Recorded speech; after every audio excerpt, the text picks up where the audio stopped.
My name is Carlos Simon. I'm a composer and I live in Ann Arbor, Michigan. For the past 3 years I've been working on my doctorate at the University of Michigan in composition. I was born in Washington, D.C., but I was raised in Atlanta, Georgia. My dad, being a preacher, he decided to move to Atlanta to begin a church, start a new ministry in Atlanta when I was very young. And that's where I really began to learn music and to play piano and organ. And that's where I really began to compose music for the church and the choirs. Before I start writing, I usually try to live with the story or the concept for a while and get an understanding of the emotional and the dramatic arc of whatever I'm writing about, and just really immerse myself in everything before I even write a note. So I have a clear understanding of what I should convey through the music.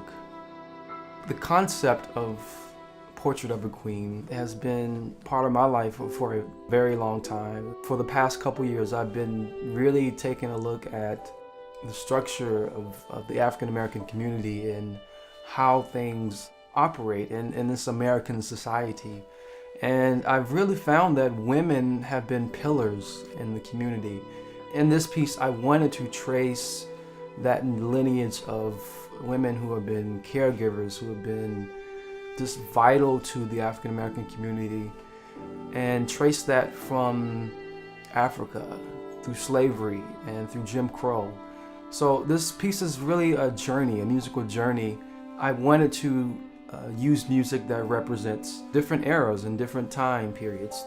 So the piece begins with the orchestra kind of transforming into a West African drum ensemble, using the orchestra to represent this very exciting and playful and joyful energy that the West African drumming represents. You know, I wanted to also use the orchestra to represent the Queen's regalness and her majestic and courageous nature. So the second movement is Songbird, and it's sad as we take the journey across the Atlantic Ocean, and the Queen is now degraded from this high position to a slave. And I wanted to use the orchestra to represent her feelings of being not even a citizen, but not even a human. And I wanted to show the disgust and the anguish that she would have felt being torn and taken away from her family, from her children. It's very emotional in nature.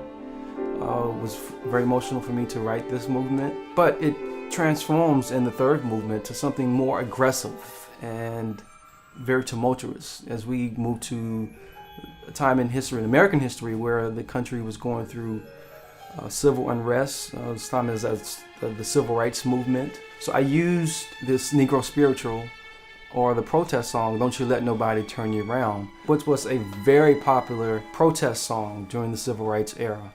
I used that theme undergirded with very aggressive and heavy rhythms and energy to really represent this very tumultuous time in our history.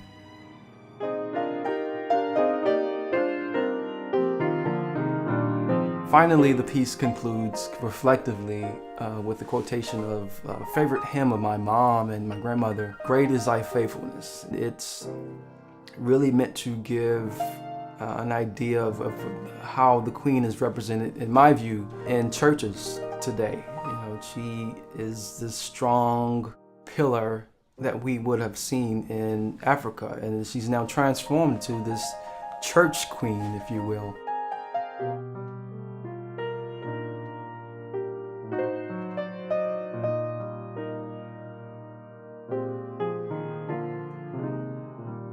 I just wanted to tell the story musically and in a way that people can understand it and feel it. It was really helpful for me to learn about the different things that my mom and my grandmother and grandparents went through